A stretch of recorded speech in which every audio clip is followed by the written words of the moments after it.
so depressed that I can't even pray. Backslide like moonwalking, then lost my way. Is it the fact that I'ma say what these Christians afraid to say? Walk around with their nose up like they perfect in every way. But you forgot that we was born in sin and all fall short. Trying to kick a man out the church cause he smoked a Newport. Is it the fact I never knew my dad was raised by my mom? Used to sell drugs, puff L's, pop bottles of dimes. And spend half of my life behind bars from doing crime. Is it the fact I got a king size calling up on my life?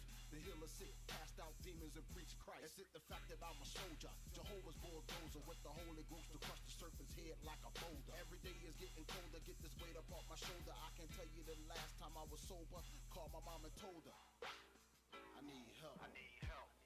Man, sometimes I feel like I ain't gonna make it. But I'ma make it. Because I worship the maker that make the makers make it.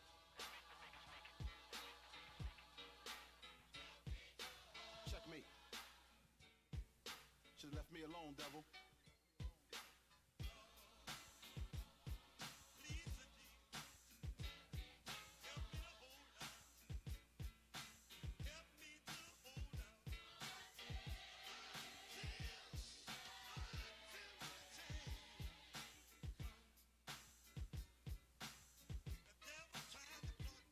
Is it the fact I feel some way about these prosperity preachers? Feel a sliminess on their hands soon as they greet you. What you doing fueling up jets and Bentleys and Jags when you got families in your church living out of them trash bags? Is it the fact I'm separated, talking divorce with my wife, and how we disrespect the covenant we took with Jesus Christ? Her mom and dad did it, my mom and dad did it. Guess these vows don't mean nothing, might as well fall in line with it. No more for better or for worse, no more for richer or for poor. Have a couple arguments that threw us apart as out the door. Is it the fact that I was the first to hold my son when he was born? Now I gotta go to court to see him cause his mom's a woman scorn. Spirit of Jezebel, you've been warned, I'm focused now. Hoping against things they say that's hopeless down. And I'm about to tear the walls of hell down with God's help. Yeah, I got my weight up. Back me in no corner. Yeah, devil try to take my family, break up my marriage, keep me away from my son. But I got my war clothes on now, devil. I'm coming, and I'm a problem. You know it.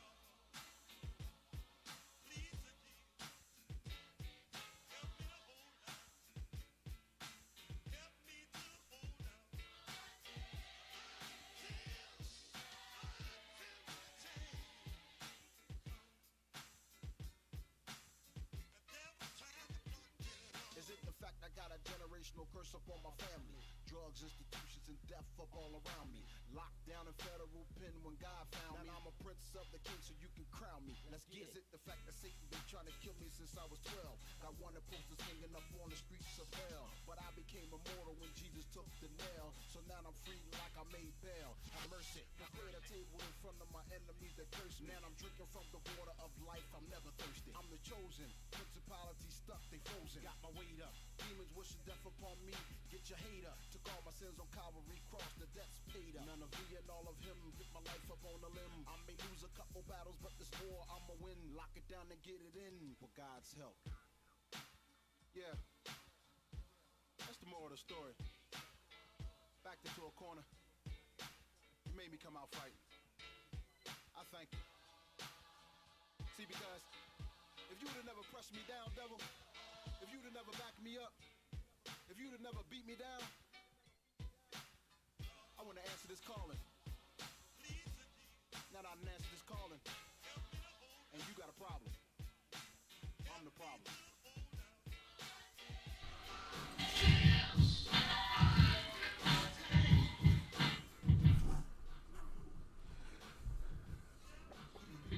Good evening, everyone. Welcome to another session of Soul Therapy Live.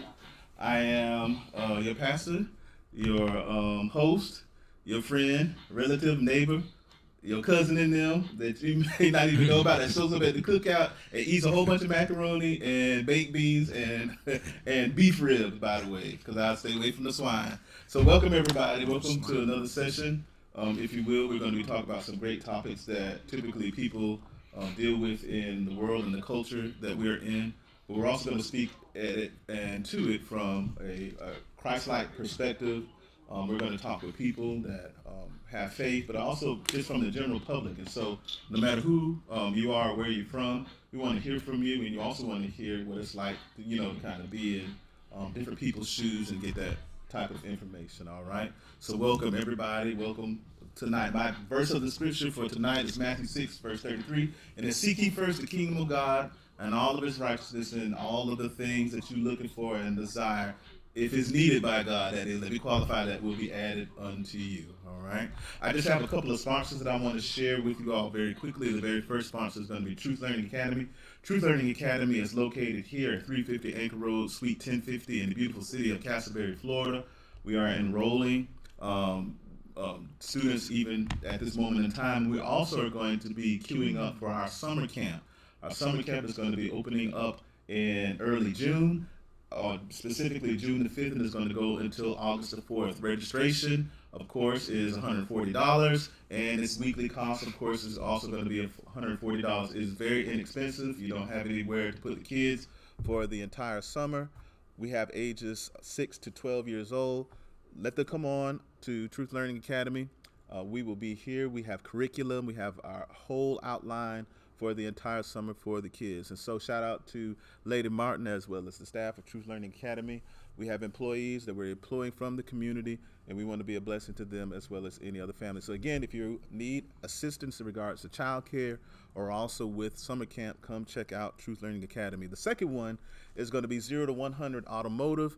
This particular company is owned by Deacon Dewan Lewis. Shout out to you, Deacon. He's probably out there in the street somewhere. Now, this is the only man that I know that pops up everywhere, but I never see him. But everybody else sees him. He's like Batman. And so with that being said, shout out to him. He is a wonderful mobile mechanic. He has a lot of great skills. And so check him out. You can find him online at 0 to 100 Automotive. Very, very great with my family. Has taken care of many vehicles here in the ministry and also takes care of our fleet of one van, which is out there in the parking lot. We've ridden all over the place in that van, so shout out to him. And also Winsley Media. Winsley Media, this is the backbone of the media team and media department, if you will, our creative genius, if you will. And that's why we have such high expectations of this gentleman. And so if you need graphics in regards to graphic design, working with wedding photos and general photography, or even down to streaming platforms for ministries, businesses, and things of that nature, by all means, please reach out to him online as well. And then finally, we also have Broken Plate. We got Broken Plate in the house. Broken Plate is also one of our sponsors. This is a catering company that is also a part of our ministry, in that Sister Lewis, which is Deacon Lewis's wife, also owns this particular company in conjunction or in partnership with Takara Johnson. And so they've catered many of our events, and I promise you that they have the best fish sandwich on this side of heaven. And so again, if you want more information about them, please look online on Facebook for the Broken Plate. This weekend we have services that's going to be up and coming, starting on Friday, Good Friday service, 7 o'clock p.m. This is where the congregation is going to speak. Each individual will be speaking a word, one of the 7 sayings of Jesus Christ as he went right before Calvary and on the cross. So this weekend celebration, or as many people call this week, Passion Week or Holy Week, 7 o'clock on April the 7th, is when we'll have those 7 sayings that's going to be given by congregation. So Pastor Martin is going to get a chance to listen and hear from the people of God. And then on Saturday, April the 8th, from 11 a.m. to 1 p.m., we will also have a cookout family gathering out at Fort Mellon Park in Sanford, Florida. The splash pad will be on, because sometimes when you go to the park and there's just black folks, the pool is always empty. I don't know where y'all grew up at, but the pool is always empty, and all of the different types of rides don't never be working because somebody tore it up. But this time is going to be different. So no matter where you're from, who you are, come on out. We will be out there from 11 a.m. to 1 p.m. And then finally, The penultimate moment is when we celebrate not ourselves, but we celebrate our Lord and Savior Jesus Christ, who came, died, and was buried, and rose again on the third day, and now sits at the right hand of the Father, making intercession for us. We're here to celebrate Jesus and also to preach the gospel to people. What is the gospel? The gospel is who Jesus is and what he came to do. And what did he come to do? To save those that are lost. Lost from what? Lost in sin, far from a peaceful shore. So if you know someone that needs to come and hears more about the Lord, they may have all the money in pocket like King Solomon, but he's looking around depressed saying, vanity, oh vanity. If you vexed in your spirit, if you just looking for uplift, if you're looking for a church home, then why not come and check us out? We're located again at 350 Anchor Road Suite 1050 in the beautiful city of Castleberry, Florida. Service starts on time. Someone say on time. On time at 10:30 a.m. And we won't have you there all day long. We're going to have dancing. We're going to have singing. We're going to be praising God. And most of all, we're going to be loving God as well as loving people. And so as we transition into the next phase, we call this wave after wave, wave after wave. And so we had some new wave after wave that kind of popped up. And so I'm just going to kind of throw this wild card out there. So I heard that the Sacramento Kings are going to be in the playoffs this year for the first time since 2003. So during that era, I only know about Chris Webber, and that's it. I don't know anybody else that was on that team. Maybe Al in the back, he could probably knows the squad. Page the story about Archivist. Who else was it? Al? Mike Bibby? Chris Webber? I don't know. I don't. I just the only person that I knew. Metal War Peace. For the Sacramento Kings. Yeah, this is the team right here. You had Mike Bibby on there, Francisco Garcia. Yeah, Jason Hart, Kevin Martin. They had Brad Miller. Nah. Hey, they had gone already. I was an Orlando Magic fan. Yeah, they had Bonzi Wells. You remember Bonzi Wells? I remember everybody. I just don't know anybody. Yeah. So Al, you said what happened? They should have won it all. Oh, okay. But they ain't win no championship though. No, They should have won. Oh, okay. Who stopped them? The Lakers? Was it the Lakers? I think this was the year that the Lakers might have stopped them. The Lakers did a three-peat. That Shaq and Kobe stopped them. Well, because this one is 2005. This was the last year they made the playoffs. The Mavericks? Mavericks stopped them. That's when they played the Heat that year. Or was it the Heat? I don't know. All I know is I'm an Orlando Magic fan, and we're longing to win a championship, so I have no comment about that. But, Sacramento, again, shout out to y'all boys. I think that y'all doing a great job. I apologize to all the Sacramento fans. I have never met a Sacramento fan before. No. I'm sorry. I don't know. It may be from the West Coast or something like that. But even from the West Coast, it's mostly Laker fans, and y'all new Clipper fans. I don't even trust none of y'all Clipper fans at all. At all. You probably don't even know anybody that was like a major Clipper guy from like way back in the day, do you? Nope, you sure don't. That's not a Clipper fan. Yeah, I know one person, but that's it. Nobody else didn't. That's it. You don't even know. Yeah. Hey, and you know what? With the Kings, man, I want to say shout out to the coach, Mike Brown.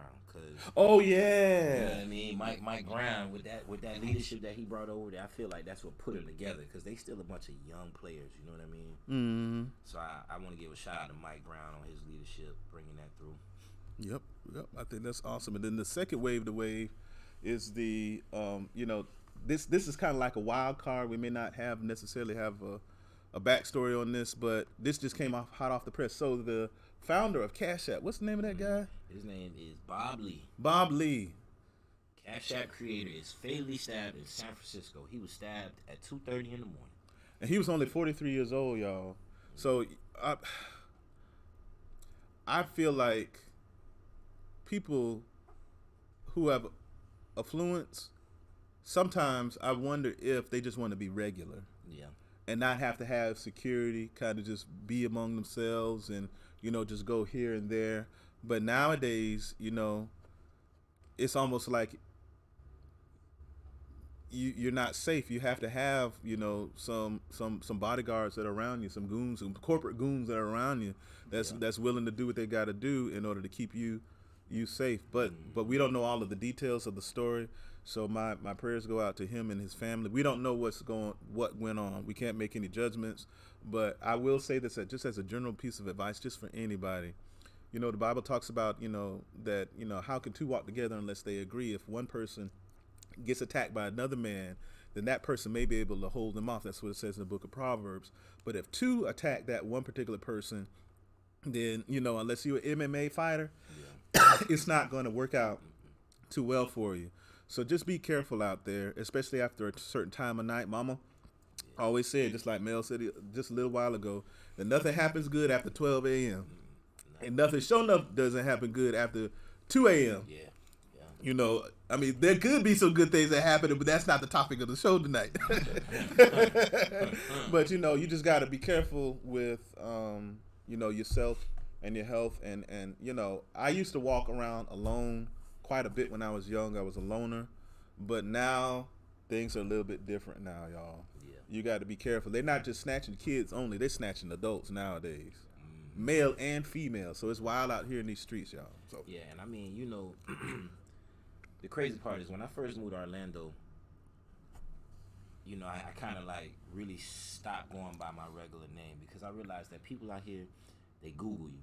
And that was when I moved away from home and I was out in the public, I realized that people will Google you and figure out who you are because I didn't even know who this guy is, right? As far as like what he looks like. Yeah. You know what I mean? So somebody had to do their research and then figure out where he's at around that time. You know what I mean? Which means it's like, I was listening to something and they were saying, I don't know if you had said it, but I was listening to something and they was like, man, if you take the same routes home, today switch it up. You know what I mean? Because you never know who following you, never know who watching, you never know who behind you. Especially some guys or people nowadays, they always walking with these AirPods in, so you can't even hear. You know what I mean? So this one I think is unfortunate. It happened at 2:30 in the morning. They still haven't found. No arrests have been made, so they still don't even know who did it. So they don't even have a motive or who did it, and they may not even find them. You know what I mean? So it's just a sad thing because he's still a young guy. He still got all of his life to live. Yeah, he's almost like just a year younger than my brother. Mm-hmm. So, yeah, man, it's very tragic. Y'all just be careful out here in these streets, man. Regardless of how invincible you think that you are, all I know is that if you take a needle and put it inside of your skin, it's going to hurt. So that means that you are not invincible. Okay, you're not invincible. Please take care of yourself. Watch your surroundings. And you may not have enough money to have a bodyguard with you unless you blow up like that. But even prior to that, just make sure that if you travel alone, just as he was saying before, my family, we have women in our family. We always tell them to take different routes home. I do it just by, just naturally because I'm a concrete random thinker. I never do the same thing twice in a row. So, it's just one of those things. But just please be careful. Take care of yourself. Yeah, 100%, man. Well, let's the next wave that I want to get into because I need some clarification on that one is this whole Trump indictment. Oh, the Trump indictment, man. Because for one, I ain't see him get arrested. I see him show up in court, but I ain't see him go back behind the things. I feel like he just jumped back in the jet and went back to the house. Like, what's the whole indictment about? I know it's about the girl paying off Stormy Daniels. Yeah, and using campaign money to pay her off. Yeah, man. So I was reading it, and I'm reading out a little bit. So the whole thing is that there's this DA that is from New York that is, I think, trying to make a name for himself. And this is even people from the Democratic side are saying he's trying to make a name for himself by indicting Trump and putting him in jail, right? So part of this is, do I think it's going to stick? I don't think none of it's going to stick because hush money is not illegal. Did y'all know that? Hush money is not illegal. I thought it was illegal. Be quiet and don't say nothing about this. Here's some money for that. Now, you don't, you got the freedom of speech, so you can violate that if you want to. You see what I'm saying? Yeah. But they are saying that he got 34 felony accounts against him. So, of course, if he goes to jail, then this guy's going to be like the hero. But you are not going to convict a former president of anything. Even his Secret Service was protecting him from everybody inside of New York. So these are things that happened like prior to 2016. It's like 2023 now. Yeah. So it's a catch-22. But, sometimes people will try to dirty you up before. But here's my thing with this, and maybe Mel could chime in on this. There are certain type of people that do really good when you throw dirt on them. Mm-hmm. that try to bury them. You know them type of people, right? It's like that one guy that you fight and you try to get him with one lick and you think that you knock him out, but no, that's when they start licking their blood and talk about, let's really fight now. I love it, and they just turn into like a wild man. And you be like, I'll never want to fight nobody like you no more. You just keep on coming and coming. I don't even want to fight no more. I'm just gonna try to pull you off. So this guy right here thrives off of that, and I think, just personally speaking, I think it's gonna backfire.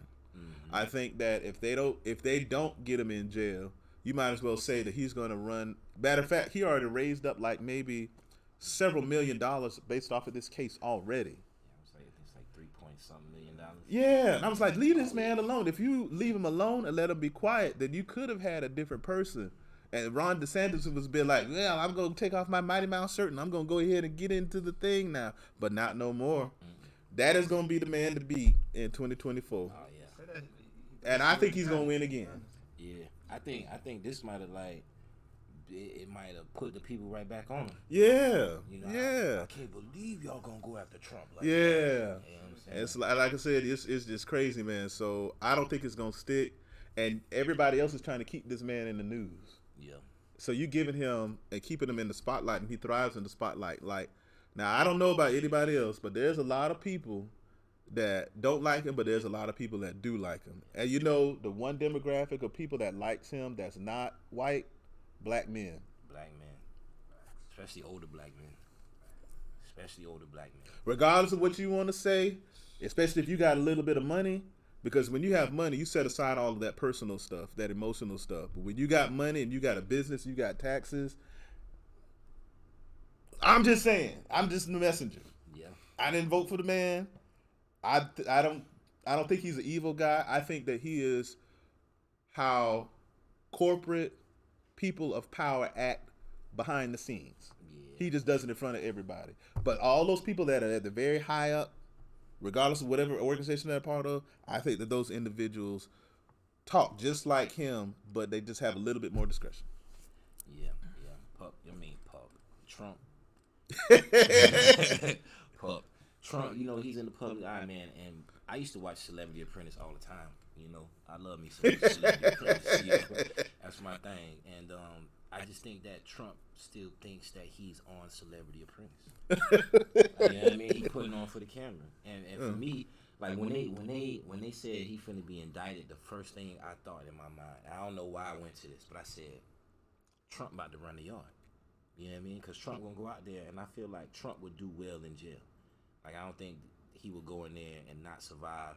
I think Trump would be in there eating good, living good. You know what I mean? Probably making phone calls when he need to. Free Trump. You can see it right now. Free Trump. As soon as he comes out, everybody gonna vote for that man. Yeah, man. You know what I mean? And then they gonna if they figure out what jail he in, they gonna be in front of that jail all the time. Cause when they said the Tuesday before when they said they was gonna indict him, they already started the line coming down to the Trump Towers and everything. You know what I mean? So I said this indictment is truly going to help Trump.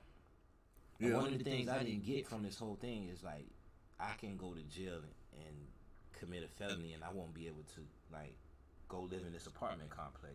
But you can commit a felony and then go run for president. Yes, you can. Yes, you can. And you know what's crazy about all this? Because he had that gap. In his presidency, he can actually do it 3 times. Oh, because he can still. That is wild. That is wild. Could you explain that a little bit more? If typically you have 2 terms maximum of 2 terms, and I believe maybe my producers could verify that in the back. Al, maybe you can verify that in the back. But I believe that it's a possibility that you can run for 3 terms if there's a gap in between the time that you run. So it's 1 term gap. Another term, and then you could possibly do like a re-election. I think that you can actually run for 3. Do I believe that he's going to do it? No, I don't. But I do not believe. I believe that Joe Biden, who no matter who the opposition is a sitting duck. Yeah. The next round, because as somebody in this bill has said, he kind of is Sleepy Joe. He's sleep at the wheel. He's peaceful. I don't think he wants no drama. I think that he just wants to hold the ship still and be quiet and then go off into the sunset. I don't even think he wants to run again the second time around. I don't even see that. And everybody else knows that too. But that man right there, he want all. Just go ahead and blow it in my face. Full contact. Just mouth and nose. You gonna get just straight shotgun. That man right there wants all the smoke. And if he gets in office, boy. He gonna make everybody pay. Especially that the DA who getting them. Oh man. You just gonna mysteriously just start seeing license revoked, can't, barred, just, all this. Now he might be okay in New York, but he ain't gonna be able to go nowhere else. They'll blackball him. Yeah. Like Denzel in Training Day. He will, and he's crazy, man. But quiet as kept. There's a lot of black men that believe that he's gangster for doing a lot of that stuff, man. Yeah. So, it's always a catch-22 when you start doing better financially. Your mindset starts changing differently now. It is what it is. So. Yeah. Next wave, man. We was talking about earlier these mass layoffs, man. All these big companies laying everybody off. So. Yeah. Well, go ahead, because I was checking out a lot of these companies, man, and it's a lot of the top companies that's out here. Yeah, it's quite a bit. Disney, and how many of y'all find it ironic that Disney is hiring on Star 94.5, but they're laying off? Well, we better find out. We better finish out the rest of this contract because we done bought all these ads. But yeah, our boss just told us we laying off like 7,000 plus people now. This is only like 3% of the workforce for many of these companies. So they got hundreds and hundreds of thousands of employees. Yeah. But the only reason why I think that everybody should just be calm and be chill is because there was a lot of hiring for IT during the pandemic. And there was a lot of people who got higher paying jobs during the pandemic because nobody wanted to work because everybody was scared. Yeah. So people wear masks all over the place. People ain't want to come back to work. They just stayed at their house and they figured, well, let me get this PPP loan. Because y'all people from the neighborhood, I want to say something else, but I'm not going to do that because I need to be an example. But some of y'all people in that neighborhood took that PPP money and then you just said, I'm going to take 2 years off. I'm going to have my matching salary. I might as well just go ahead and file unemployment. And there's some people that took 2 years off. And then when that money ran out, now I see all these new people coming out of the shadow talking about I need a job. And now when the labor market tightens up because it's inflation, all this other stuff like that, just know that this is what I call the pandemic bubble. And this is when you hire high to try to accommodate people who need to stay at home. But then when people leave from home because they got cabin fever, then there's no need to have everything online anymore. Yeah. People like to be face to face now. So all you see is a normalizing back to the way that it normally is going to be. Because, it's just like watching something online. It's just not the same as being in person. I don't think nobody wants to do another live and see Teddy Riley on Versus. Hey, y'all seen Versus? Y'all seen any more? Versus is not going to be as popular as it once was. It was during the pandemic, but not now. Because I can do a Versus personally in front of everybody. So let's look at that. You can stream it live, but don't try to have it live with no audience. Yeah, you need an audience. Like that last Dipset and the Locks. They got tore up that time. Yeah. That to me, that was the best one. But if you go back to the internet, it's like I don't want to see that. Yeah, I thought the best one was between Ghostface Killer and Raekwon. I thought that was pretty nice. But that's the old school that's best old one. School, yeah. But as far as like the Locks, old boy is just. So you had the purple tape. Yeah, I wanted it. My one of my fraternity brothers has the purple tape. It's selling on eBay for $550. Wow. $350 to $550. Don't have nothing to put it in, but but that purple tape was something else. I have the album. I still have the album. I was a true hip hop head, man. You talk about hip hop, I could pull up all types of songs from almost every era. I'm kind of fuzzy now as I've gotten older, except for like the mainstream ones. But J Electronica on back, I think from that era going all the way back to. You like bars? Huh? Yeah, man. Okay, I like a lot. Real quick, top 5. Top 5 hip hop artists of all time, or just your top 5? My top 5. It can be all time too. Oh man, I don't know if I have a top 5 all time. Well, then give me your Mount Rushmore. My Mount Rushmore, I would say my Mount Rushmore would be different. Eric B and Rakim, because they're the first ones who had the new style bars back in the day when everybody was talking about hip, the hop, the hippity hop. Eric B and Rakim is what caused me to stop listening to Michael Jackson Thriller. I didn't want to listen to no more pop music after that. Turn on jukebox network. I'm trying to steal people's cable over at the house in Jacksonville, move those bunny ears around because they only had 3 channels just to try to hear this man say I ain't no joke, and I had all of his music since then. So I believe Eric B and Rakim is up there. Of course, Biggie is up there. I believe Jay-Z is up there. But then there's the fourth one. My fourth one. Man, I would say as a group, I would put Wu-Tang Clan up there. Okay, as a group. Now, my Florida top 5. Yeah. For me, personally, and I like him. I don't know if everybody else don't like him, but I like him. I like Rick Ross is number 1 in Florida. Yeah. Kodak Black is number 2. Ooh, okay. I really like Kodak Black. I know everybody don't like him, but I think he's like a really good dude. I think he got a monster side to him. But I think that if you put him around good people, I think he genuinely is a good person, man. I like him. So I like Rick Ross. I like Kodak Black. Oh yeah. I might have to go out of. Let's see, who else is it? Flow Rider. No, I'm just teasing. Man, what are you talking about? You go back to that old Flow Rider when he first came out. So I would say Florida. Of course, I would say JT Money. Back in the day, y'all. I don't do that no more now. But back in the day, I thought JT Money and Poison Clay was definitely good. And then who else from Florida? He talking Florida, right? Yeah, like Florida. I would give like an unofficial person that's on Mount Rushmore in Florida, and I know people are like to have Uncle Luke, but I mean he has some great music, but I like Jam Pony, Express DJ. That's what I like. Slick Vic, shout out to Slick Vic, best one, Pac Jam. He told his age a little bit. Yeah, man. So that's me. So I'm old school, but that's who I like. So those are the Florida people that I like. Man. That's what's up. JT Money, he from Florida. I think what JT Money is he Dade or is he Broward? I think JT Money might be Dade. Yeah, I think he's Dade. He Dade County. Yeah, he old like Poison Clan, but JT Money still hit though. Man. Yeah, you can still turn on that. Yeah. So that's who I like. But as far as modern people, I like Kodak Black. I like his music a lot. I don't listen to all of it. I listen to more of the radio edit version because I like the Z. I like that one. I listen to the radio edit, so it has all of the stuff filtered out. Yeah. And I liked his song with Kendrick Lamar. Yeah. What is it? Silent Hill. Yeah. Man.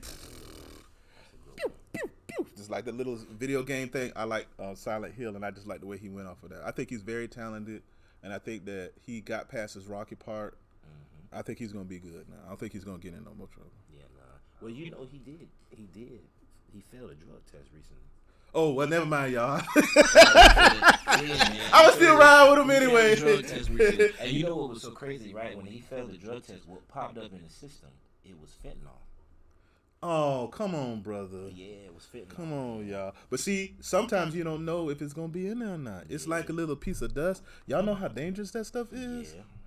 That's crazy, bro. Hey, when I was coming up, the weed smell of today does not smell like the weed from back then in the day. It's just like two totally different things. It's not the same. So y'all got to be careful out here, man. The weed man is not the weed man that y'all used to know.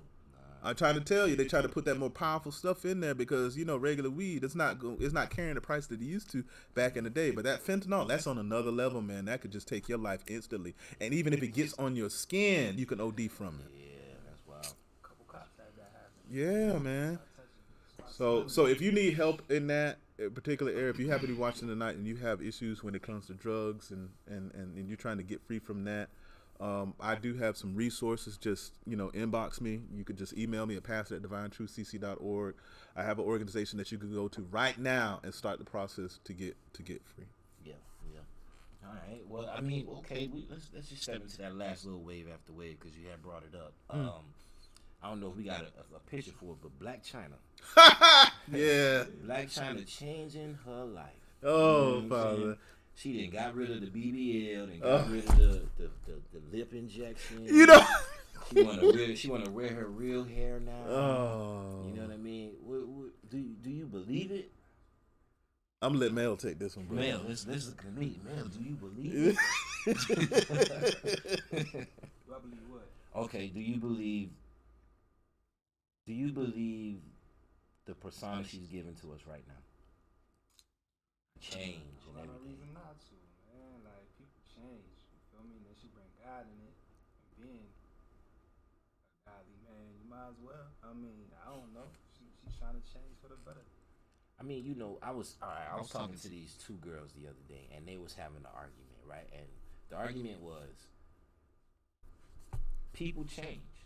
But the other argument was people don't change; they stay the same. And then it's basically like their core values stay the same. So on the surface, yeah, we see change, but inside, she still can be the same. You understand what I'm saying? Do I believe that she changed? Do I believe what she's doing? I think she ran into a brick wall and it made her think about this and make this move. Do I think that it's going to last? I believe it. I believe it because, like you say, you bring God into it. So now there's a certain accountability that we got to hold you at. You can't really pedal back now. You know what I mean? So, I mean, you might get slip ups, but you know what I'm saying. I feel like, yeah, she might be actually doing what she said she's doing. Yeah. when she slip up, who gonna be the first to criticize her? Everybody on TMZ. Everybody on I'm TMZ. gonna criticize her right now. Yeah. My mom's like, she doing this a PR stunt. Does she have a good relationship with her mom? Nah, they be beefing. They do? They still got that TV show? I don't know. Because you know they had a reality TV show together. So mom rolling like that? She wilding like that? That's sad, man. They roll together. But I thought that they were cool with each other. Or is it like a love-hate, toxic mama type of deal? Super toxic. It's super toxic? Oh, okay. All right.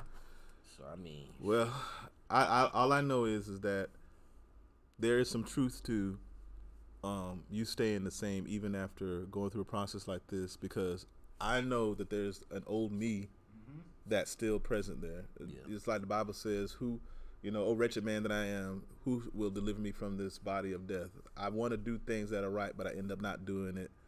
Things that I should not do, I end up doing them anyway. I try to do good, but evil's always present against me. And there's like a war in my soul between doing right and doing wrong. Even though I know better, I don't always want to do better. Why is it like that? And so there's always going to be a struggle between light and darkness in a person. However, when you get saved, it's going to be a little bit different. It's going to be a little bit different in that you have the power to say you have the power to say no to sin a lot easier than the average person, because willpower is not going to work. So for me, I think this is a good time for somebody to say, who am I to judge? Okay, yeah. Who am I to judge? I'm not going to judge her because I don't know her personally. The only thing that we could do, now if she's a brother and sister in Christ, then we have to go by your fruit. It's by your tree. You know a tree by the fruit that they bear. You could tell whoever they are. Nobody will be able to hide themselves for an extended period of time. Even Raymond Reddington showed his true colors with Blacklist. You will always show your true colors if you just hang around a person for a long period of time. So I think that for the fact that she just took all of those things out of it. And what if she found out that her prospects of her being 34, 35, 6, her value as far as OnlyFans and all the other stuff, because she already made her money. She said she made like $240 million. So if you already see that your views are going down because of age or what have you, okay, let's say, example, that was a motivator. Why not? Why not say, you know what? I don't have to do this for the rest of my life. I don't have to do the rest of it for the rest of my life. So why not? She got educated. Now, she might have went to a diploma mill. Yeah. They said that she got a doctorate. Hey, okay, y'all fake preacher schools out there, these theology schools where you could go just buy a degree and become a bishop for $50. Y'all need to stop doing that. Y'all need to stop putting these people with these honorary doctorates and thinking that they could just go ahead and sit inside of a pulpit and they barely know any word, and then when they crash and burn, and what are we going to do then? You're going to make them twice as worse as what they were before. Because when you take somebody and they are newly saved and they're not educated properly and discipled properly, the Bible says that they'll turn into twice the son of hell. But I will say this about her, man. She did say she was getting sick. She was getting sick a lot from the stuff that was inside of her, and that was one of the main reasons that pushed. That was her, a catalyst. Yeah, to take it all out. Which is, I get that. I rock with that. And then right here it says, God told me, you do not need to be doing this. This is not why I put you here to degrade yourself. She not wrong. Is she not? If you listen to God, that's what God is going to tell you. If you go to his word, your body is a living temple, but you can't say, nah, that ain't real. You just need to go ahead and be ratchet. You done been ratchet all this entire time. Yeah. I'm sorry. Everybody that is saved in the church, including yours truly, has a dark past. Has a past where there's people that know me as Pastor Martin, and there's people that know me as Dre from around the way. And there's more people that know me now than back then, but I still got some back then that on my timeline that still cussing my inbox talking about like, what's up, N-word? And all that different type of stuff because they knew how it was back then, those long-term friendships. And so you can't act brand new, but you can still be brand new. Yeah. So you don't need to forget where you come from, but nobody has the right to say, no, you just got to stay ratchet and die and be a sinner for the rest of your life. No Christian has that true testimony. There's a lot of people that believe in God, but there's not everybody saved. Yeah, you're right. You're right, man. You're right. Well, I guess this is where we lead into the next part, right? Unless you want to keep talking about Black China. I don't want to talk about Black China no more. I'm gonna talk China. There's 5 pieces of China. Yeah. Black China. There's red China. So, let's see, man. Going into part of the years that we going into, so we're gonna be hitting Mother's Day. We're gonna be hitting Father's Day. You know, we're gonna be hitting Easter. Easter, you're either gonna see both of them together, or you're gonna see one of them. And a lot of times on Easter, I feel like we only see moms with all the kids and stuff like that. So now my question is like, and it's always been a question, but it's just brewing. And Mel, I was shooting at you first because you actually play the other side. So I say the question is, why are fathers? Pause. Why are fathers absent in the household? I'm not one of them, but to be honest, like with the research and you hit me with that question earlier, but with the research being the age that I am now, I feel like it was systematically put like that. I mean, for the men not to be around, so the women can depend on somebody else and break up the household and stuff like that. And then when we do come around, it's a lot of trauma from the male and the female that we haven't gotten over, and then we trying to just co-parent or co-mingle together, and it just don't work. You know what I'm saying? It's like, yeah, sometimes it don't work. Oil and vinegar, basically, that's what we are. And then most times we get together when we're super young. And my mom's a psychologist. I believe she said the male's brain doesn't really the male brain don't really Just went off. It needs to come back on again. mature until they like 20, I got it. 25, 26 maybe.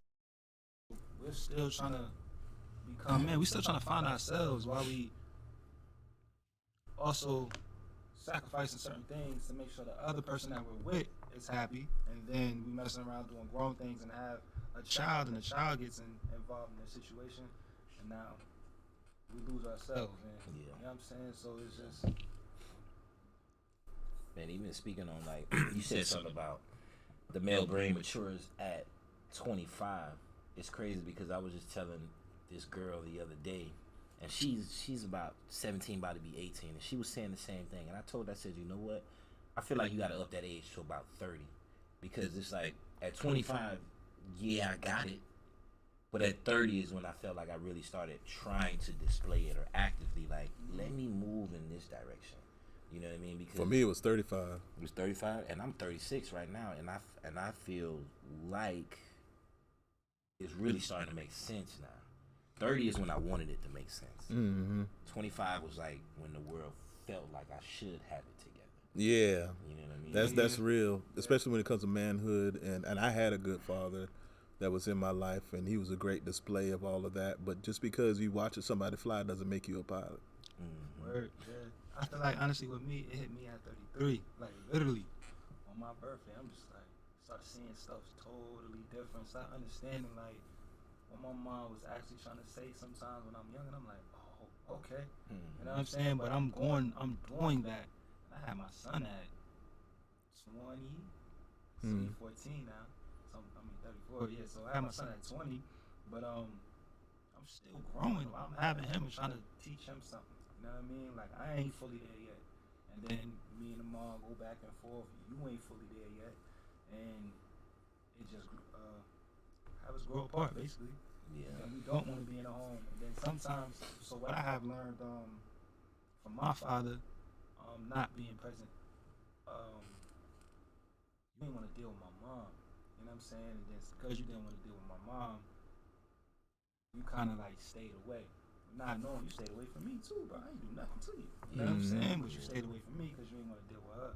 But a lot of the stuff that I had seen being younger and not understanding of what he did, but I get it now. Yeah. I understand. Like, I understand why you did that, Pop. Or I understand my moms wasn't always right. You know what I'm saying? Like, I feel like as children, when we growing up, like our parents are obviously our superheroes and saviors and all of that. They can't do no wrong, especially if you're a boy and that's your mom, you're a mama's boy type deal. You know what I'm saying? So, oh, dad, you cheating on. I'm not saying so my dad did, but dad, you cheating on mom. Like, it hurt you. But then when you get older, you get in that same predicament. You like, dang, nah, I understand. You know what I'm saying? Like, Wait a minute, hold on now. Oh, wait. not saying like that. That's what you I see the old man a little bit differently now, man. Yeah. It's an old saying that says that, you know, the older that you get, the more smarter your parents get. As time goes on, the parents get smarter and smarter. And you be like, man, you were right. You were right about that. You were right. Because they have a 20-year jump on life. And you can't, there's one saying, Andy Jassy, who's like the CEO of Amazon, said there's no compression algorithm for experience. So you can read books and you can have theory and practice, but there's nothing like experience. Yeah, your son can't be 30 right now and have your mind. It's just not going to happen. It doesn't matter how much they're going to scroll through Facebook and TikTok, and their attention span is like an ant right now anyway. They're not going to squeeze all of those years into 30 years. It's not going to happen. It's just not going to happen. That's your question. I mean, you did, man. You know what I'm saying? Because if I look at it if I answer that question, right? If you ask me that question. Why our father's absent in the house? Bro, it's a lot, you know, and it to me it's a combination of. I mean, you said one of the questions that I had in my mind when you said it is where is it? Sometimes as men, do we outstay our time? Do we got to know when to leave?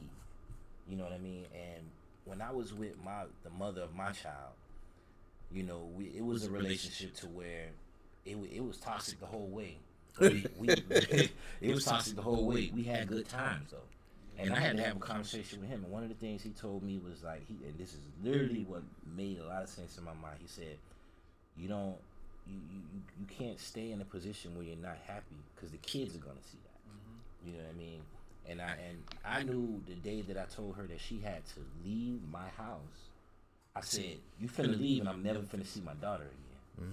You know what I mean? But it was the fact of, do I want to sacrifice my happiness, or do I want to stay and try and be a father? I really want to stay and try and be a father, but I want to be happy, and I want my daughter to see that I'm happy. Yeah. And in the long run, what ended up happening was I ended up missing a lot of years of my daughter's life.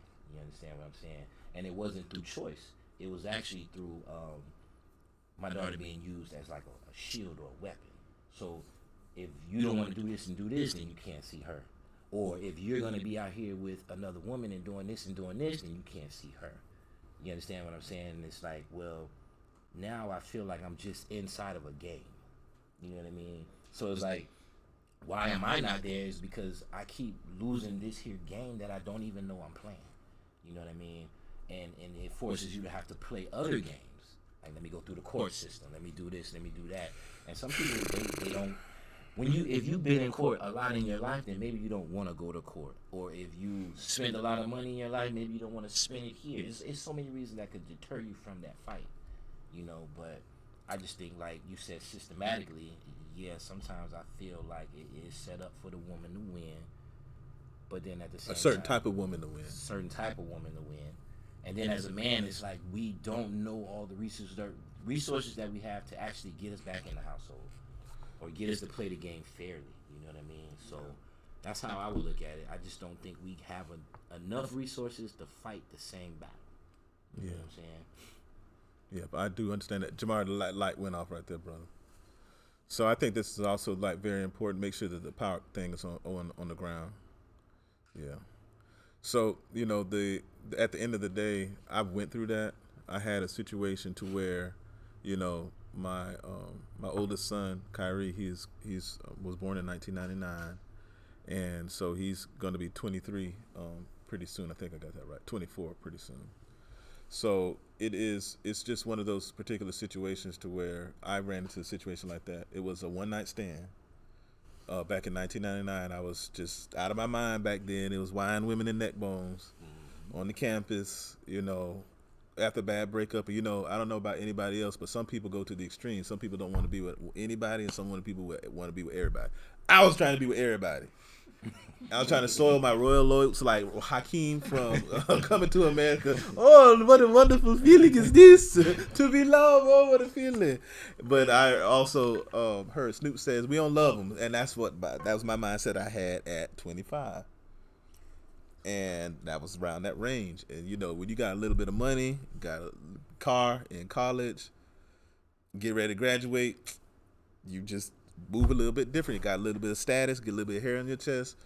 But then, one night stand, and that turned into a very mixed bag to where my son's mother and I did not get along. And there was a lot of the manipulation and going back and forth. I like to say it like this because I want it to be prolonged, because I'm not as bitter as I used to be about it. Actually, I've forgiven a lot of those situations that has happened, because a lot of it was on me too. But when I found out that they had to move to South Carolina and I was not going to see them in Florida after all of these years, and I would have to fight, and I'm playing games as far as me trying to see them, and then playing child support, trying to get on the phone, can't talk to you, and then every single time every single time I post something or go online, okay, I get a court notice saying that you're going to up child support over and over and over and over again. I said I had enough. I went to the courthouse and I said, you don't even have him. He's not even in your custody. He's at his grandmama's house. So you don't get a chance to have a whole bunch of child support from me, and you're not even there with him. Yeah. So I had to get a lawyer at that time. So thank God I had a job in order to do that. Did I fall behind on my child support payments? Yes. Did I have to go through tax, wage garnishments, and all the other stuff when I'm trying to just take care of my own household and try to do stuff the right way? Yeah, it's really like the 8-ball, man. And it's child support is alimony for the poor, man. Yeah.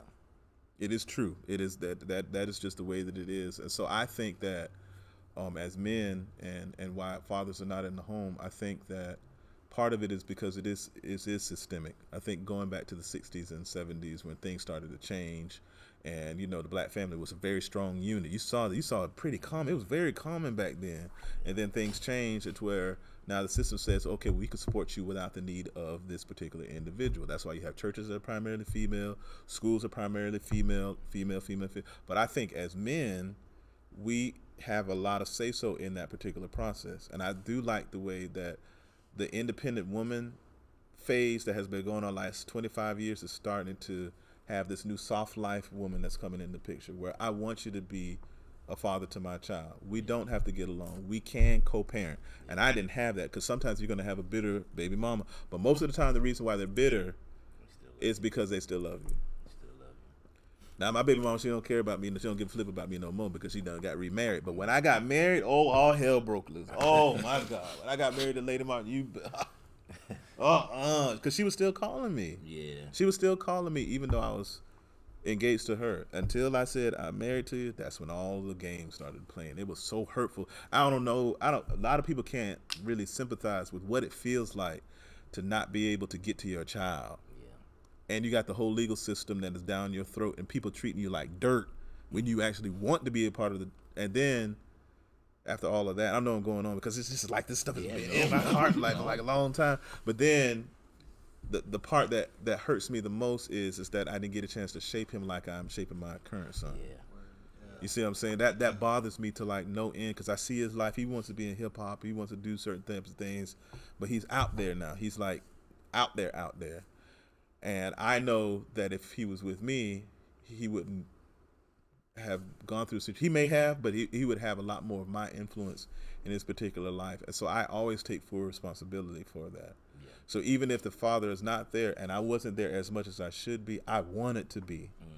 I wanted to be. And I'll tell y'all, I was angry for at least 15 years of his life at her. Very, very, very pissed and angry and very, very bitter and tears and just agonized. And my wife would tell you, I just hated it. I hated it, and I hated her too, because of this child that we brought into the world. But because of your dislike for her and our relationship, you're gonna make me pay for what happened. Yeah. Even though I'm paying for what happened. Even though you paying, yeah. And I mean, just to even touch on that little, you being upset, I'm not gonna lie. I was so upset, and I still kind of go through it a little bit. He can tell you, if you notice it, I was so upset that I don't mess around with other kids. I don't give other kids that attention. If we start talking about kids, I'll be quiet because I don't have access to mine. You understand what I'm saying? Mm-hmm. So even though I work in the barbershop and I'm cutting kids, parents come in with their kids and I just be quiet. I just cut the kids here and then let them go. You know what I mean? I won't interact much with the kid, none of that, because it was like, I can't give you that when I owe that to my daughter. You know what I mean? So I was bitter for a very, very long time, and it took me, I guess, till I was like 35 to really just like, I guess, I had to forgive her. Mm-hmm. And at 35, that was when I was like, a lot of these relationships that I'm still like letting harbor or rent space in my mind, I got to start forgiving these people.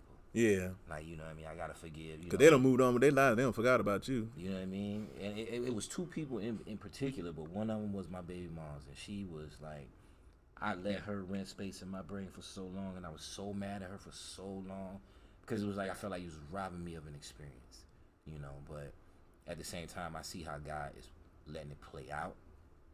So, you know, once I started to see that, I kind of really started to just chill, because it's like, that's not my battle to fight. You know what I mean? You gotta leave that one alone. And sometimes you got to fight the long, as some people say, the protracted war, you know. And I think that this is also a reason why, as men, when we have sons, there's nothing wrong with telling them that you are not a man if you don't sleep with everybody, and that your virginity, you being abstinence, can be a flex. Yeah. I know that it's like a 90% chance that that's not going to happen. But there's nothing wrong with you waiting and skipping all of this mess that we had to go through. Yes. And just waiting. Because if I had to do it all over again, I lost my virginity at 16 years old. If I had to do it all over again, I would have did it at 12. No, I'm just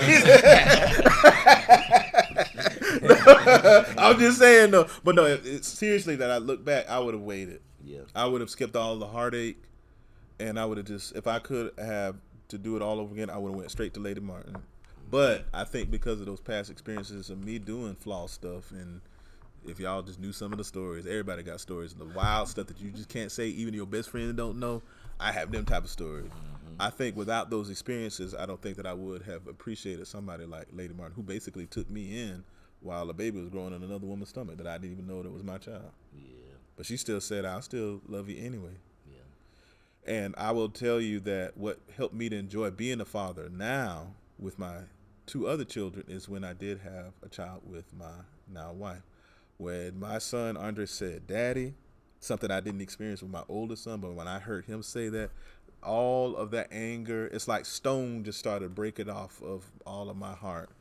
And I wasn't even mad with her no more. I just paid. If I need to go up, I needed to go up. But all of that stone around my heart began to break because I found healing in my son. Yeah. Even though he get on my ever-loving nerves right now.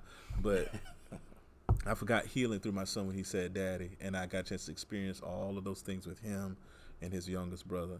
So if you do have an opportunity when you get married, a lot of times the healing from the first situation will come through the second situation. Yeah. It sure will. It sure will. I could definitely attest to that.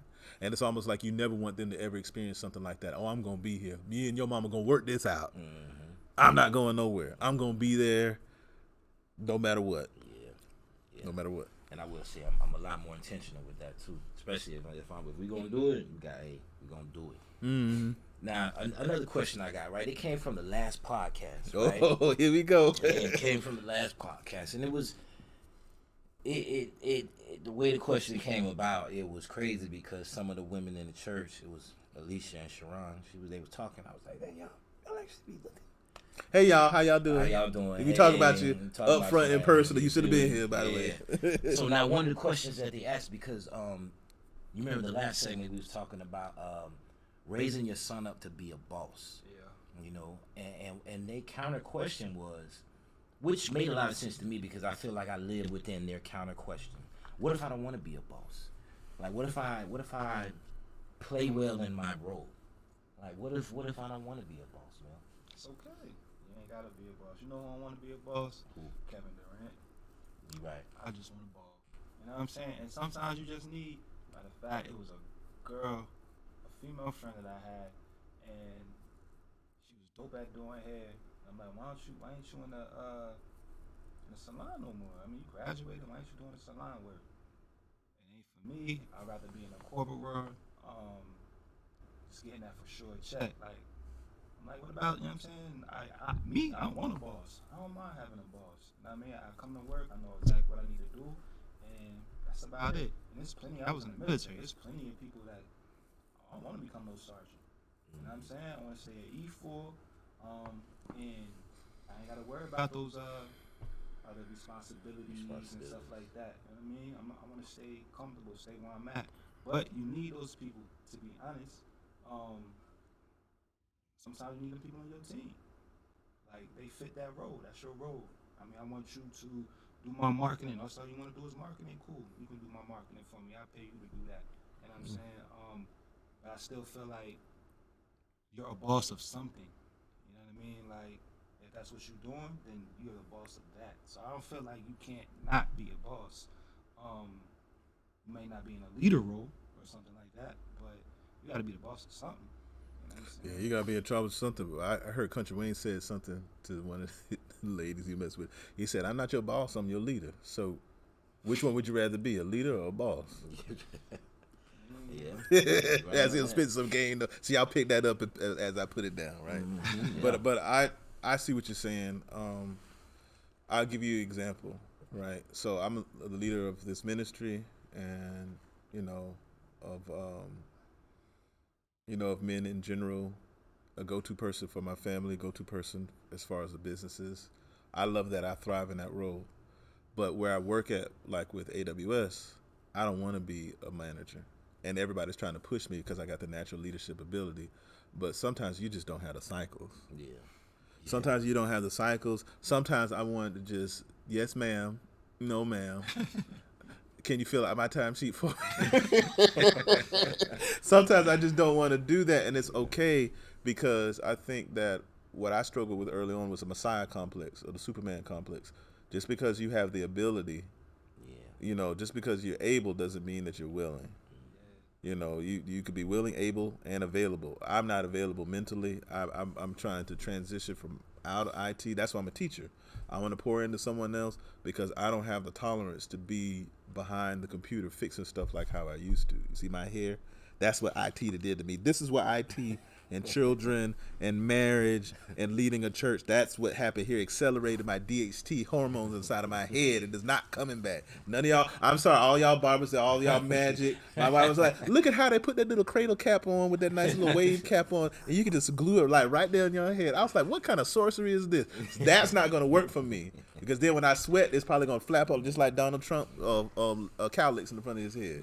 But for me, nah, man. I sometimes I just want to come to work and go home. I don't want to do anything else beyond that, and I'm okay with that, because everybody can't be a boss. And I don't know where this came from, but I'm just the boss chick. I'm the boss chick. I'm the queen. I'm the king. I'm just, what's up, king? I'm still queen. Everybody ain't no queen and king. Nah. Some of us are paupers and servants. We the servants in the kingdom, and then that's it. I just want to bring you your water, and I celebrate that. And I think there's a role for people who just want to serve others, and they can be happy and content. I was telling somebody the other day, I said I want to be rich but not famous. Yeah. I want to be wealthy and not known. I want to have influence but no cameras. Yeah. I want to lead, but I also don't have a problem following, and I don't want to be in charge of everything. But you know what? Oftentimes the people that don't want to be a leader, male, are the ones who are specifically designed to lead. Yeah. The ones who don't want to be in front are the perfect leaders, because that means that they're going to look at it from a level-headed standpoint, as opposed to somebody whose ambition, and ambition is the chief sin of a Christian. It's the sin that got Satan kicked out of heaven. So when you want that bag so bad, and you want to be the man so bad, you pretty much create a whole bunch of enemies along the way. But when you're loved, I want to be loved and respected instead of being feared. So you know what? Just because you just said that, right? I watched this one show. The question they always ask: loyalty or respect? Mel, Do I gotta choose? You can one or the other or both. We did last. He wasn't here. He wasn't here. That's first. Oh man, you're gonna throw me. I want to hear your answers. Loyalty or respect? Man, it's Watch tough. the last episode. Man, I'd rather have respect, man, than loyalty. I'd rather you respect me and not be there as opposed to you being loyal and being a yes man and I'm going down the pit and you just feeding me crap along the way. I despise that, man. I in my life right now, I have to have both. I have to have loyalty and respect, and I don't mind earning, people's respect or what have you. I get all of that. Respect is not given, is not earned. I think it is given sometimes because if you're a respectful person, you're gonna give that to some people. But I don't have it to prove everything to you. I don't have to prove everybody to you with 500 degrees and a mega church of $30,000. I'm worth my salt. If I change one life, I'm worth my salt. But that's up for you to decide, not for me to decide. But I couldn't talk that way until I turned like 35. Yeah. Until I was secure in myself and who I am. Now, I always wonder why old people say whatever they have fat they want to say. It's because they are absolutely sure of themselves. Yeah. They're not impressed with anybody. They're not impressed with you. They've seen everything under the sun. They already know where they're at in life. They know they're not going to live forever. When you have the freedom of death at your door and you're not afraid of death, you say whatever half fat you want to say. Yeah. And I'm almost to that point right now. You're right about that. When I turned 36, I was saying at the mill, I was like, I'm at that age. 36? Yeah, I'm 36, man. I'm old. I remember he was in his 20s. Lord have mercy. I remember when I was in my 30s. Lord, I was in my 30s when he was in the 20s. So it's crazy, man. But I'd rather have respect than loyalty. But if I had to choose one, it would be respect. But I need both in this life. I need somebody that's going to be there, that's going to tell me the truth. That's what true loyalty, not just somebody who's going to be with me, right, wrong, or whatever. Yeah. I don't want you to be with me, right, wrong, or indifferent. I want you to tell me the truth, right, wrong, or indifferent. Yeah. I think with respect comes loyalty. I'd rather the respect and loyalty can come because, like you say, sometimes it's people that want to be loyal to you, but they ain't got an ounce of respect for you. You know what I mean? And I like with Mel, I know that Mel gonna tell me whatever I need to hear, and I look at that as respect. Mm-hmm. But I also know that if I need Mel gonna be right there. So I know that there's a loyalty involved in that. You know what I mean? And all of my friends are like that. I think that we all respect each other. We all loyal to each other. But then there's other people out there who wanted to be loyal to you. And it's those people and learning the separation. Some people that want to be loyal to you, but they have no ounce of respect for you, and you can tell by the way that they move. You know what I mean? Mm-hmm. So I would look at one having the other within it. But another question I had, right? This was I guess men, we struggle with this a lot, right? What if the woman makes more than the man? Can he not be the head of the household still? I want to drag the people in the back for that because some of y'all live that right now. If y'all had a question like in the audience, do you have a problem with your woman making more money than you? How about you, Al? Where Al at? I think Al might have stepped outside. Al stepped out. How about you, Brian? Modern day society, not a big problem with it. You have a problem with a woman making more than money? He said, yeah, he got to be the man. Not a big problem. No, it's not that I gotta be the man. It's just a conflict of interest because a lot, not all, but a lot of women believe that because they make more money, that gives them the right to belittle and demean the man that lives with them because Okay. they're the provider now. Okay. He doesn't have that spot as a man should, and that causes a lot of rift and problems in the household because of that. And that's why I said what I said. A lot, it's not across the board with all women, but the culture nowadays feeds into that mentality of if you make more money than him, then you're more of a man than he is. Yeah, so I'm going to repeat it just in case. Hey, Jamari, is that audio? Pick up that audio. Make sure you keep the headphones on and don't just assume that it's on. But I'll just repeat what he said. So we have this one brother that believes that it's not good for certain women to make more than a man, and it's because I call it the Eve thing, right? Which is where, because you're making more, now you start belittling the man. You think that you are in charge. You wear the pants, and therefore you get the chance to run and call things, and you kind of emasculate him along the way. Yeah. And that's not going to work with somebody who, especially if you, I don't know if I want to use like alpha male, but if you're more of like a leader type, that's not going to fly. I know it's not going to fly with me. If Lady Martin was the type of woman to where when I was unemployed and she was employed and she was making more than me and she belittled me, we wouldn't be together, because I just don't have no tolerance for that. But thankfully, I have a woman that did not, when I was going through that period of unemployment, when I was trying to get on my feet, she was there with me and she was encouraging. But I also knew in the back of my mind, this is some game that y'all need to know from the old man. My dad said, even a good woman has a time expiration date for supporting you when you're not bringing nothing in. It can't be forever. I'm sorry. It cannot be forever. You cannot just sit there and talk about I just need you to take care of me for the rest of my life, and I'm just going to sit here and take care of the kids. That is going to be very rare. That's like in the 1% of most women out there. The other 99%, she's not built to lead and take care of the entire household for everybody. Yeah. Not at all. Now, you got some women that do make more, but the husband is still the leader. That means that she has to be submissive enough to where I'm bringing in the money, but you're still my lead. Those are people like Joyce Meyer. She's like that. She makes more money than her husband, but her husband runs everything, and he is the head of that household. So she got to have the right type of mindset for that in order for those things to happen, right?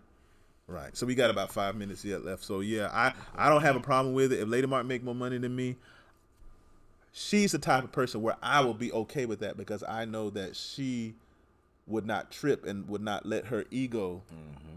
It would not, who was it said? I forgot who was. Brand Nubians. It said, "Don't let it go to your head." No.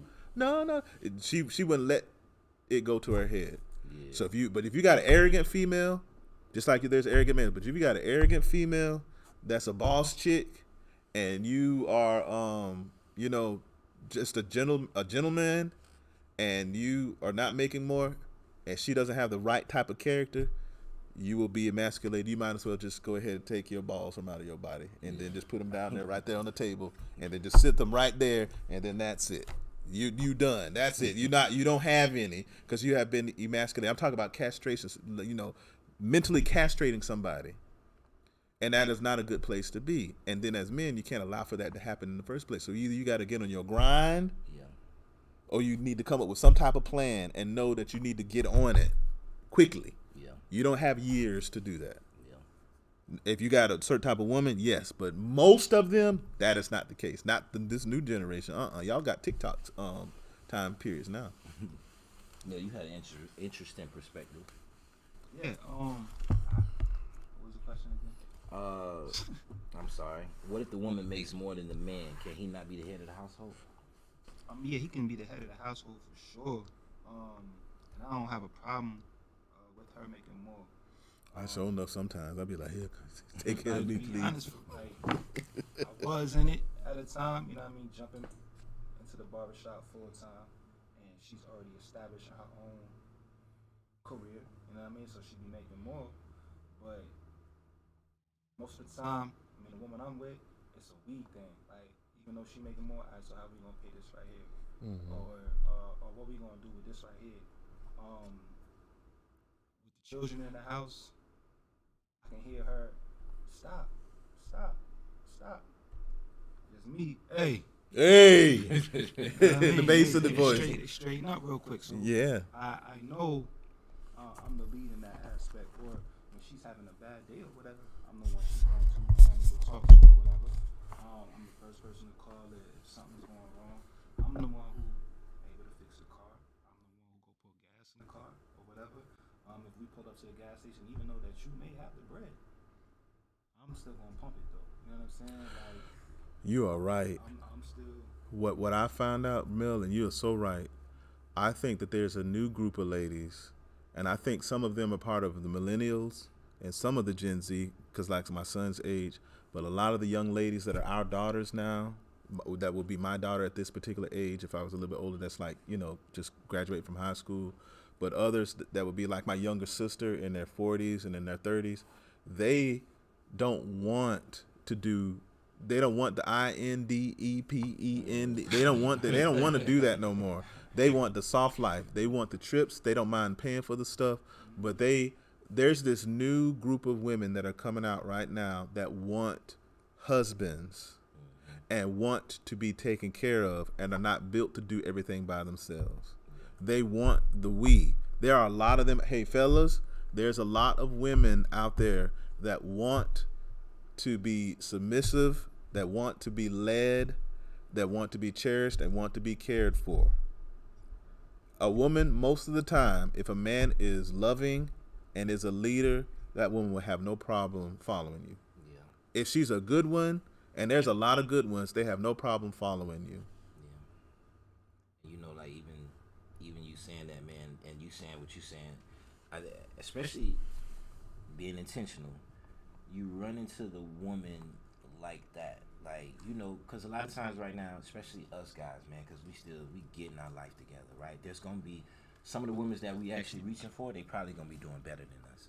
But a lot of the times when they see the manliness in us, oh yeah, you know what I mean, they're willing to. Let me invest into that. Mm-hmm. Let me invest. It's very attractive when you handling your business, and you're not a deadbeat. Yeah. You rocking and you rolling. You want a family. You on your own. You grinding. All those things like that, and you take care of yourself. You don't smell like draws or nothing like that on a regular basis. You don't got breath stink. You got that nice little nice little cologne on, that Creed. You spend some money on yourself and things like that. That Christian Dior, let me help you. I got a whole list of them. The Yves Saint Laurent, whatever it is. Those things are very attractive to a woman. Yeah. And even if they have kids already, sometimes I find that if a woman has a kid already, then she's more about her business. She's more serious about you settling down and things of that nature as well. Yeah. So it's very important, as we move forward. So I know we're almost out of time. My producer online just said, we have to keep our podcast limited. So I heard you. Yeah. I got it. I heard you. But can we? I know. Sorry, Jamar, you finna yell at me. Give me 1 second. One question, right? What have we had to unlearn as an adult? What have we had to unlearn as an adult? I'll give it to you 60. And we could break this up into 2 episodes. Mm-hmm. So we got it. We're going to put this as a part 1, part 2. So that means that next first, we're going to have a podcast already pre-recorded. Yeah. So we'll put it into 2 episodes. So what was the question? What have you had to unlearn as an adult, or just even in your older years? What I've had to unlearn as an adult is that I do not have to do everything by myself. Just because I can doesn't mean that I should. And the way that I learned that lesson is because in the year 2020, I ended up in the hospital because of stress and anxiety of trying to be Superman. I went temporarily blind. My blood pressure was 193 over whatever it was, and I could have died that day. I remember that day. Uh-huh.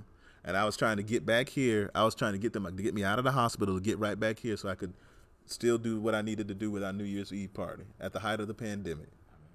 And so from that point forward, when I feel myself coming to the point where I start be like, I can't do it, I have an alarm clock in myself that says self-preservation. You are not Superman. Yeah. There's only one Superman, and that's God himself through his son, Jesus Christ. That's it. Everybody else is regular. Yeah. I'm regular too. I'm a talented regular person. So I'm going to fall back a lot. I'm falling back a lot faster. That's what I had to do. I cannot do things on my own like I used to. I cannot do it. What about you, Mel?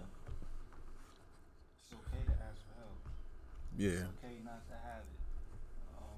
Bro, I ain't got it. It's okay to ask for help and not to have it. It's okay. It's a pride. Most of the time, it's a pride thing. And I learned, it's like my pride to the side and make some help, please. Yep. Yeah, that's true. Yeah. We'll put it too.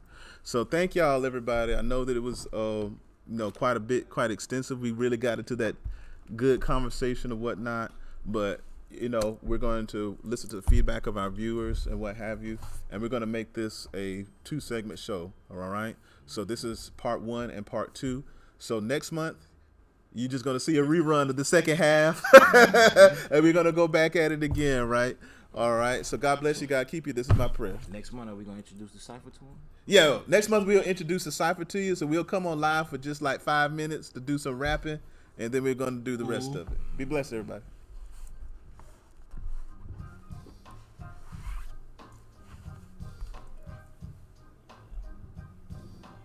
We started around. Hi, everybody. This is Pastor Andre Martin, and I hope that you enjoyed the message on today. Listen, I would like to invite you and your family to come on out and worship with us at Divine Truth Christian Center. We are located at 350 Anchor Road, Suite 1050 in the beautiful city of Castleberry, Florida. I would love to meet you. I would love to be able to hear about what's going on in your life and make an impact. Again, come on out, visit us. We start at 10:30 a.m. on Sunday mornings and also on Wednesday nights at 7 o'clock p.m. for our Soul Therapy Live Bible study broadcast. You don't want to miss it.